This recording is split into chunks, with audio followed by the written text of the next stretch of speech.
다 함께서 자리에서 일어나셔서 출애굽기 2장 23절에서 25절의 말씀을 저와 여러분이 한 절씩 교독합니다. 여러 해 후에 애굽 왕은 죽었고 이스라엘 자손은 고된 노동으로 말미암아 탄식하며 부르짖으니 그 고된 노동으로 말미암아 부르짖는 소리가 하나님께 상달든지라. 하나님이 그들의 고통 소리를 들으시고 하나님이 아브라함과 이삭과 야곱에게 세운 그 언약을 기억하사 다 함께 하나님이 이스라엘 자손을 돌보셨고 하나님이 그들을 기억하셨더라. 아멘. 하나님의 말씀입니다.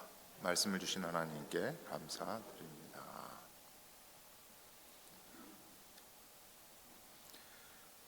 모세에 관한 이야기를 성령 강림 주일 전까지 세 번에 걸쳐서 함께 생각을 해보려고 합니다. 오늘 우리가 읽은 출애굽기 2장의 마지막 부분이지요. 이스라엘 백성들이 하나님께 탄식하며 부르짖는 그 소리 하나님께서 들으셨다라고 하는 말씀이에요. 출애굽기 1장의 앞부분을 보면 희망찬 서곡의 말씀이 있어요. 이스라엘 백성들이 애굽 땅에 살면서 1장 7절에 있는 말씀이죠. 생육하고 번성하여서 매우 강하여서 애굽 온 땅에 가득하게 되었다. 아주 희망찬 말씀이잖아요.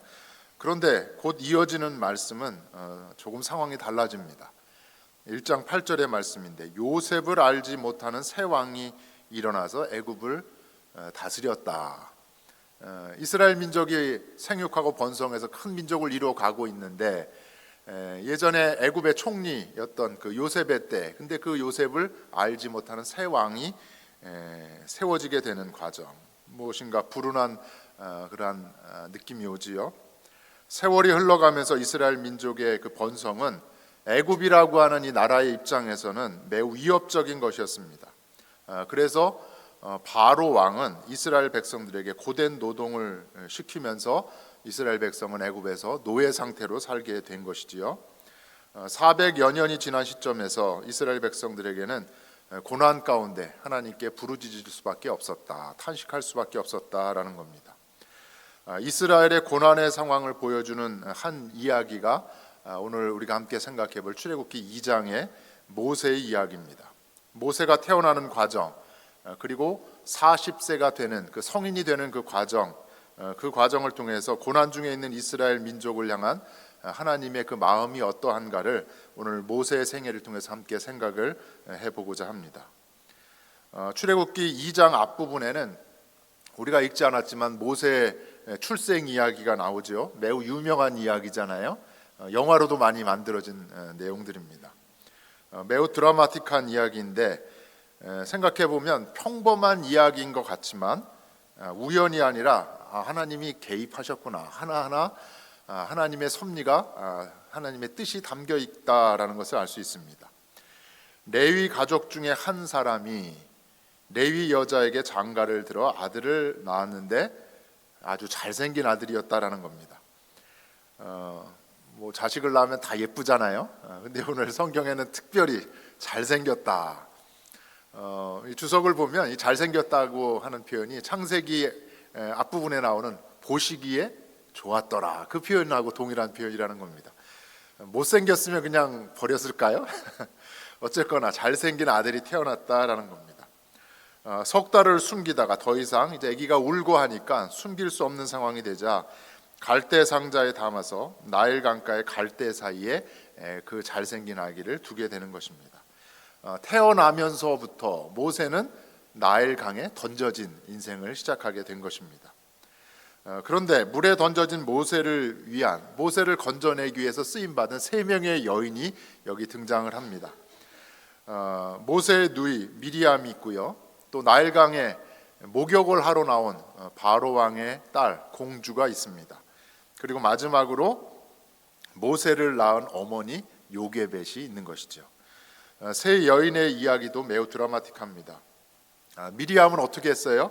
아기 모세가 갈대 상자에 담겨진 채로 갈대 사이에 놓여진 그 갈대 상자를 지켜보면서 공주에게로 가서 제가 유모를 불러오겠다, 젖을 먹어야 되지 않느냐라고 하는 그 민첩함이 있었고 또 담대함이 있었어요. 어떻게 감히 그 공주에게로 나가서 이야기할 수 있었을까? 민첩함과 또 담대함과 지혜가 있었던 거지요. 이것이 미리암에게 볼 수 있는 것입니다. 바로의 딸 공주는 모세가 히브리 사람의 악이라는 것을 알아채렸습니다. 아버지가 명령을 내렸잖아요. 아들이 태어나면 어떻게 해라? 나일강에 던져 버려라. 오히려 이 아버지의 명령을 따르지 않고 불쌍히 여기는 마음을 하나님이 주셔서 이 아기를 자신의 아들 양자로 바로 왕의 왕자의 하나로 삼게 되는 것입니다. 세 번째 여인은 모세를 낳은 어머니 요게벳입니다. 직접 자신이 낳은 아들에게 젖을 먹여 키울 수 있게 되었습니다. 또 이 공주가 한 말이 뭐예요? 이 아기를 잘 키우면 돈도 주겠다는 거예요. 삭슬 주겠다. 이런 경우가 어떻게 생깁니까? 젖을 떼기 전까지 이 친어머니로부터 히브리인으로서의 그 정체성을 생각하면서 히브리인으로서의 교육을 친어머니로부터 받게 되는 것입니다. 물에 던져진 모세, 하지만 세 여인을 통해서 죽음의 위기를 넘길 수 있었습니다. 그리고 더 나아가서 바로의 왕궁에서 하나님의 역사를 위해서 쓰임받기 위해 준비되는 사람으로 자라나게 된 것이죠. 이것이 강에 던져진, 물에 던져진 모세의 출생 이야기입니다. 두 번째 부분은 광야로 내몰린 모세에 관한 이야기입니다. 출애굽기 2장 11절을 보면 모세가 장성했다라고 하는 말이 나와요. 바로의 공주의 아들로 입양된 후에 왕궁에서 왕족들이 받는 교육을 받으며 자랐는데 어려서는 친어머니로부터 히브리인으로서의 교육을 받았고 젖을 뗀 후에는 애굽의 왕자 중 하나로서 왕궁 교육을 받은 것입니다. 장성한 모세 40세가 이제 된 것이지요. 애굽 사람을 쳐 죽이는 일로 마침내 미디안 광야로 도망가게 되는 이야기가 오늘 우리가 읽지 않았지만 출애굽기 2장의 그 중간 부분에 나오는 이야기예요. 미디안 광야로 도망가게 되는 과정 중에 두 가지 사건을 통해서 모세의 특별한 성품을 알 수 있습니다. 첫 번째로 장성한 모세가 자기의 형제인 히브리 사람들이 애굽 사람들로부터 핍박을 받는 것, 고된 노동 가운데 고통당하는 모습을 보면서 억눌린 자의 그 권리를 찾아주는 일에 나서게 됩니다. 노동의 현장에서 자기의 형제 히브리인들이 애굽 사람들이 치는 것을 보고서 그것을 바라본 모세가 분노를 한 것이지요. 이것이 첫 번째 모세의 모습입니다. 또 하나의 사건은 바로의 낯을 피해서 이제 미디안 광야를 향해 갔죠. 광야에 가서 지내고 있는데 하루는 우물 곁에 앉아 있는데 미디안 제사장의 딸들이 와서 양떼에게 물을 먹이려고 물을 기르고 있어요. 막 기르려고 하는데 갑자기 목자들이 와서 그 여자들을 쫓아내려고 한 겁니다. 이 모습을 옆에서 모세가 지켜본 것이에요. 남자 목자들이 누가 먼저 왔어요? 미디안 제사장 이 루엘, 이드로의 딸들이 먼저 와서 물을 먹일 순서가 있는 거잖아요. 근데 이 질서를 어기고 남자라고 하는 힘을 가지고 이 딸들, 이 여자들을 함부로 하는 것입니다. 이 모습을 옆에서 지켜본 모세가 가만히 있지 않았던 것이지요.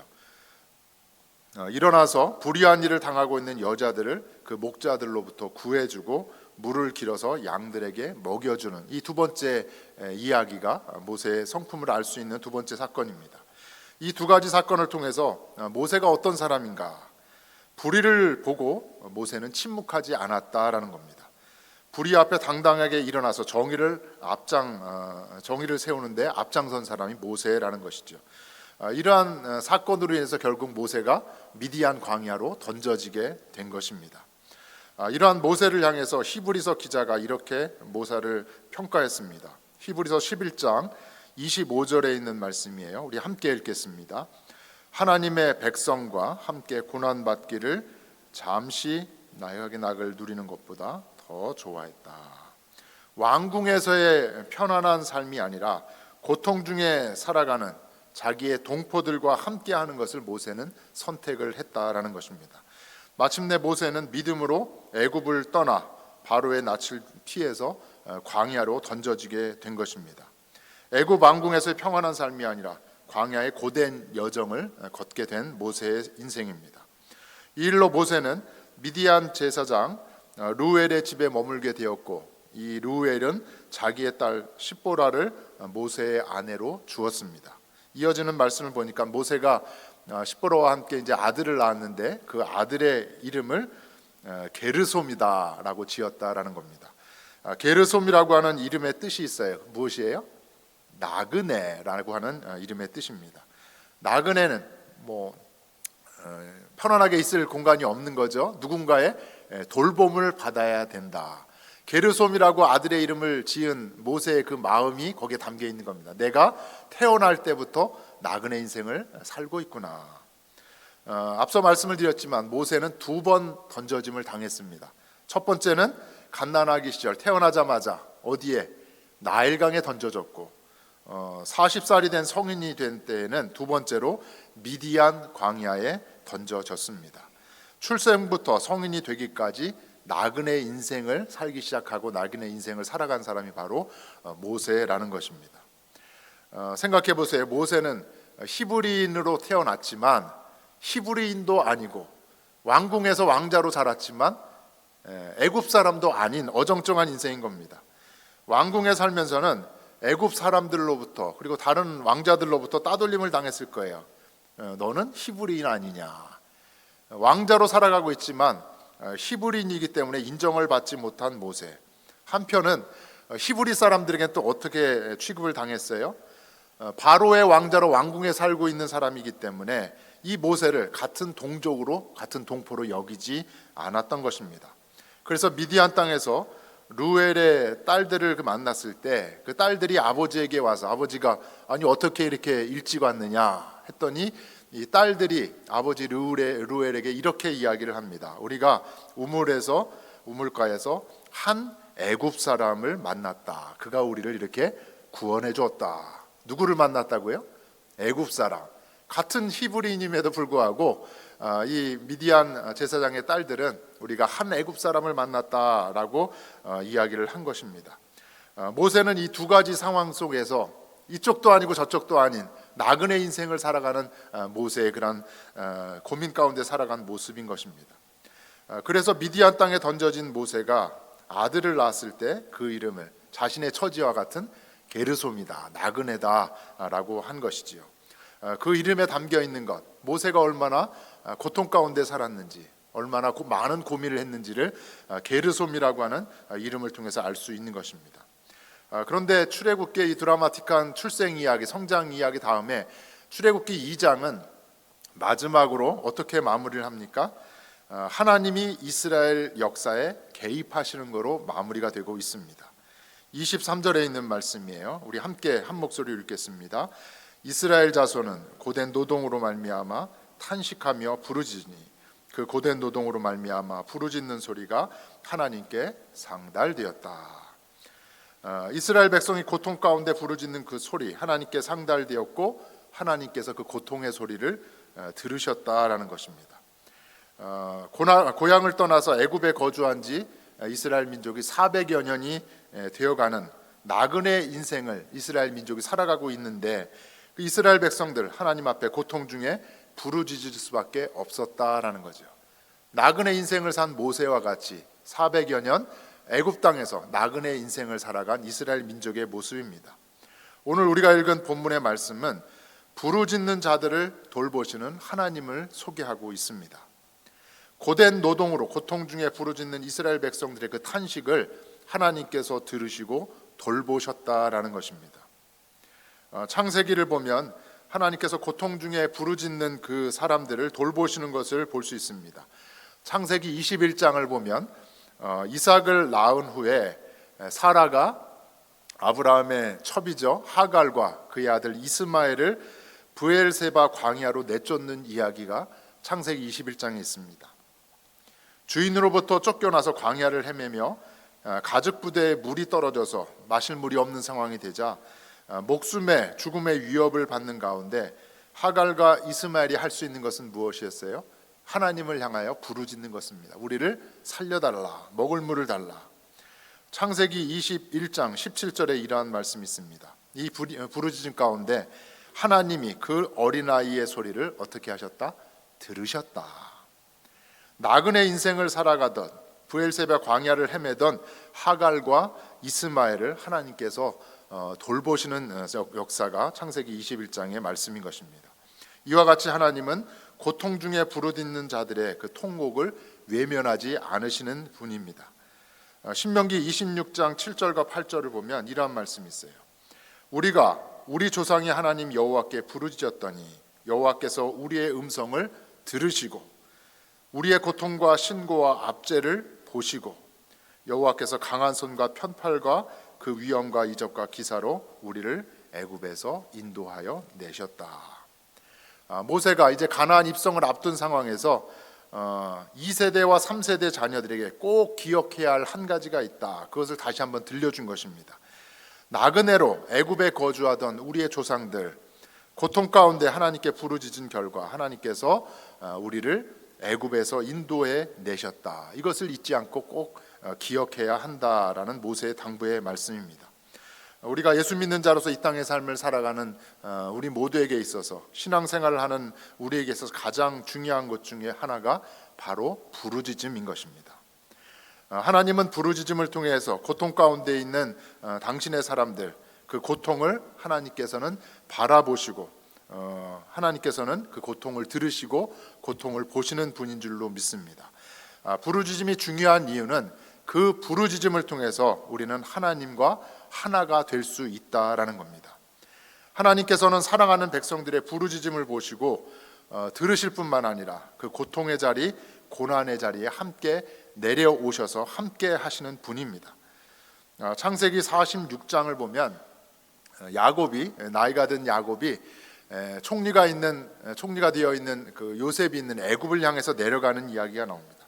70명의 가족들을 일구고 애굽으로 내려가는데 야곱에게 두려움이 있잖아요. 내가 이 고향을 떠나서 또 애굽이라고 하는 곳을 향하여 가는가.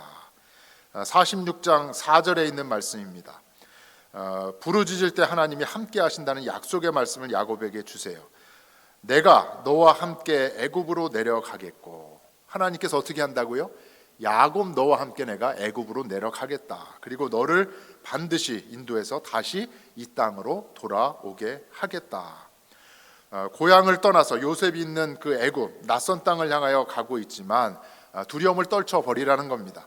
다시 한번 나그네 인생을 살아가게 될 야곱과 야곱의 가족들에게 주시는 하나님의 위로의 말씀이죠. 너희만 내려가는 것이 아니라 누구도 하나님 자신도 함께 너희와 내려가겠고 언젠가는 다시 올라올 것이다. 내가 너와 함께 내려가겠다고 하는 약속의 말씀. 파란만장한 인생을 살고 험악한 인생을 보내는 야곱을 하나님께서는 저 멀리서 지켜보시는 것이 아니라 친히 야곱의 인생 가운데 깊이 개입하시고 고통의 자리에 두려움의 자리에 하나님이 함께 해 주신다고 하는 말씀입니다.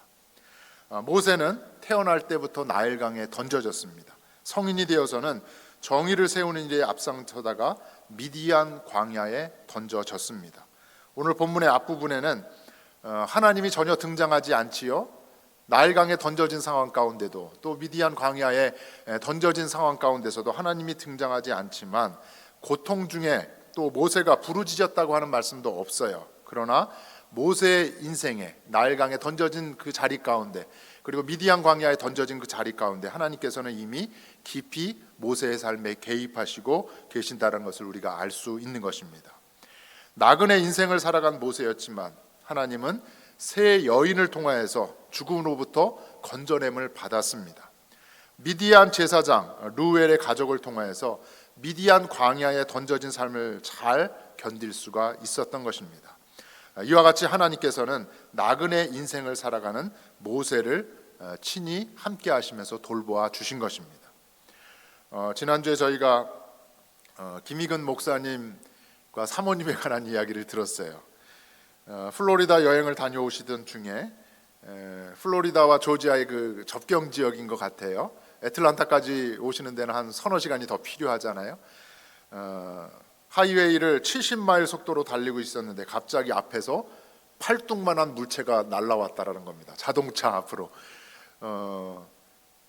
나중에 보니까 쇠막대기 같은 거였다고. 금속 덩어리 팔뚝만한 것이 막 날아오는데 영화 속의 한 장면을 직접 눈으로 목격하게 된 것입니다. 수요일 성경 공부 전에 목사님께서 그 차를 끌고 오셔서 목사님 이거 보세요. 그 차를 사신 지 얼마 안 되는 새 차였거든요. 딱 보니까는 목사님 운전자 쪽으로 그것이 그 물건이 날라온 것이 아니라 사모님이 앉아 있는 조수석 쪽으로 그 팔뚝만한 쇠뭉치가 날라왔던 것입니다. 다행히 유리가 완전히 부서진 것이 아니라 금이 가고, 근데 유리 파편이 안으로 다 튀었다는 겁니다. 서너 시간 거리를 운전해서 오실 정도로 그래도 하나님께서 그만하게 해주셨다라는 겁니다.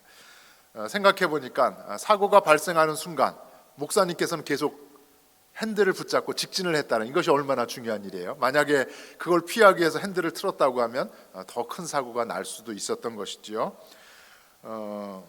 이 정도인 것이 감사한 것이 아닌가. 또 하나 생각할 것은 그래도 목사님께서 좋은 차를 사셨기에 제 차가 제가 타도 자동차였으면 유리가 아마 박살이 났을 수도 모르겠습니다. 제가 그런 말씀을 드렸습니다. 성경 공부를 하는 중에 김희근 목사님께서 이러한 말씀을 해 주셨습니다. 월요일 날 일어났던 그 사고, 이번 사고를 통해서 평소에도 가만히 평안하게 있었던 일상의 삶 가운데 평상시에도 하나님께서는 우리를 돌보시는구나, 이것을 깨달았다라는 것입니다.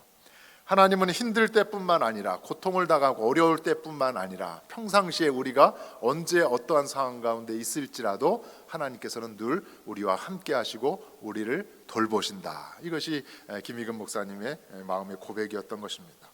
사랑하는 성도 여러분, 힘들고 어려울 때마다 저와 여러분 우리가 할 수 있는 것은 바로 뭐예요? 부르짖음입니다. 우리가 부르짖을 때 하나님은 친히 우리와 함께 하시고, 우리가 부르짖을 때 하나님은 우리를 지키시고 돌보아 주시는 줄로 믿습니다. 이 한 주간의 삶, 하나님의 은혜로 승리의 삶을 살아갈 수 있는 저와 여러분이 되어지기를 주의 이름으로 간절히 축원합니다. 또 한 가지 부르짖음에 대해서 하나님께서는 이 부르짖음을 통하여서 새 역사를 이루어 가신다라는 겁니다. 오늘 본문의 24절의 말씀을 보면 이스라엘 백성이 부르짖을 때 하나님께서 아브라함과 이삭과 야곱에게 세운 그 언약을 기억하셨다라고 하는 말씀이 있습니다. 예전에 아브라함과 이삭과 야곱에게 주셨던, 조상들에게 주셨던 그 말씀을 하나님께서 다시 생각하셨다라는 겁니다. 그리고 왜 생각을 하셨을까요? 그것을 기억하심으로, 그것을 생각하심으로 그 약속을 이루어 가야 되겠다라고 하는 하나님의 마음이 보여지는 것이지요. 기억하다고 하는 말이 창세기에도 있어요. 얼마 전에 저희가 노아의 방주를 다녀왔는데 창세기 8장 1절에 이러한 말씀이 있습니다. 우리 함께 읽겠습니다. 하나님이 노아와 그와 함께 방주에 있는 모든 들짐승과 가축을 기억하셨다. 노아의 홍수 이야기에서 온 세계가 물로 덮인 상태에서 방주 안에 갇혀 있는 노아의 그 가족들과 온갖 짐승들, 얼마나 답답했을 거예요. 하나님이 그걸 지켜보시면서 기억을 하셨다라는 겁니다. 방주에 왜 집어넣으셨어요? 살리시기 위해서, 구원하시기 위해서 그러신 거잖아요. 이제는 하나님께서 일하실 때가 온 겁니다. 얼마나 힘들까. 고통의 자리에 함께 하시면서 그 노아의 가족들과 그 짐승들을 보면서 내가 무엇을 해야 되겠다. 가족들과 생물들을 향한 하나님의 마음을 표현한 단어가 기억하다라는 것입니다. 방주 안에 있는 모든 것을 하나님께서 기억하셔서 마침내 바람을 땅 위에 불게 하시고 물이 줄게 됨으로 이제 방주를 나오게 된 것이지요. 하나님께서 기억하신다라는 것은 새 역사의 시작을 의미하는 것입니다. 이와 같이 하나님을 향한 부르짖음은 새 역사를 이루는 원동력이 되는 것입니다. 한국의 대한성서공회 총무를 역임하셨던 민영진 박사님이 이렇게 말씀을 하셨어요. 역사는 저절로 그냥 우연히 굴러가는 것이 아니다라는 겁니다. 이 세상의 역사는 역사를 갱신하려는 하나님의 의지의 완성의 과정이다라는 겁니다. 이 역사는 하나님께서 하시고자 하는 일을 완성해 나가시는 그 순간순간이 바로 역사가 되어진다라는 거지요. 하나님께서 기억하신 일, 하나님께서 생각하시는 일을 그 하시는 것을 통해서, 그 과정을 통해서 생기는 결과물이 역사라는 겁니다. 그렇기 때문에 하나님의 마음을 움직일 때 새 역사는 시작된다라는 것이죠. 어떻게 하나님의 마음을 움직일 수 있나요? 바로 우리의 간절한 부르짖음, 그것이 하나님의 마음을 움직일 수 있다라는 겁니다. 이스라엘 백성들의 부르짖음을 들으신 하나님께서 고통 중에 있는 이스라엘을 위한 새 일, 새 구원의 역사를 이루어 가시기로 작정을 하신 것입니다. 시편 기자가 이러한 고백을 했어요. 시편 31편 7절과 8절에 있는 말씀이에요. 내가 주의 인자하심을 기뻐하며 즐거워할 것은 주께서 나의 고난을 보시고 환난 중에 있는 내 영혼을 아셨으며 나를 원수의 수중에 가두지 아니하셨고 내 발을 넓은 곳에 세우셨다.